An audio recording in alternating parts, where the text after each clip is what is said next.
Hey,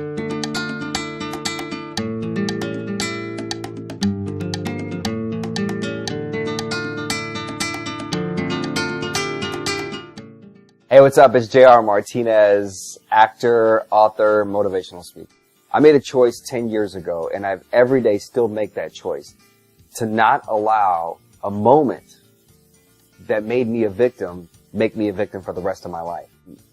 You know, being 19 years old and seeing my face and my body for the first time, I was in a bad place for a couple of weeks, and my mom pretty much she walked into my room and one morning and she said, how did you sleep? And I said, what do you care? And she said, mira, José René Martinez, te voy a decir una cosa, straight out, just like that.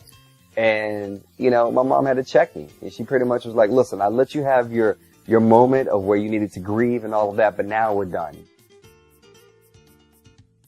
And my career, I mean, I can remember one specific time as a motivational speaker before I got into the entertainment industry. It wasn't happening the way I wanted it to happen. I mean, I was young, I was 24 years old, and I thought that by that time I would be in a different level, and I wasn't there yet, and it was difficult, and I was doing it on my own. And ultimately what happened is I developed this anger towards the world in a lot of ways, and I started to almost in a sense lash out because I felt that I was good at something and I wasn't given the opportunity because people weren't believing in me. The reality of it is that I don't know anything else. I don't know any different. And my mom was amazing at the sense of essentially filling that void as much as she possibly could. And so, I never really go to that place of thinking about, I hate my father. And the thing is this, I mean, I can sit there and use that and do all the wrong things in life and nobody will essentially kind of blame me for it. But why? I mean, why? He made a choice, but that doesn't have to be my choice.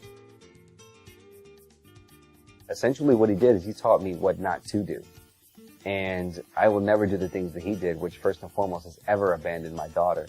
And then all of the life experiences and the lessons that I've learned, whether I wanted to learn them or not, I think those are things that I want to pass on to my daughter. And I want my daughter to be a child that, you know, her dad's successful and that's great. No, but I want her to have these lessons. And, you know, the truth is, I think between me and her mother, I think, you know, we'll have those same values of trying to, you know, have our daughter be on the right path and ultimately grow up to be not only a beautiful, but a respectful, and just an influential person.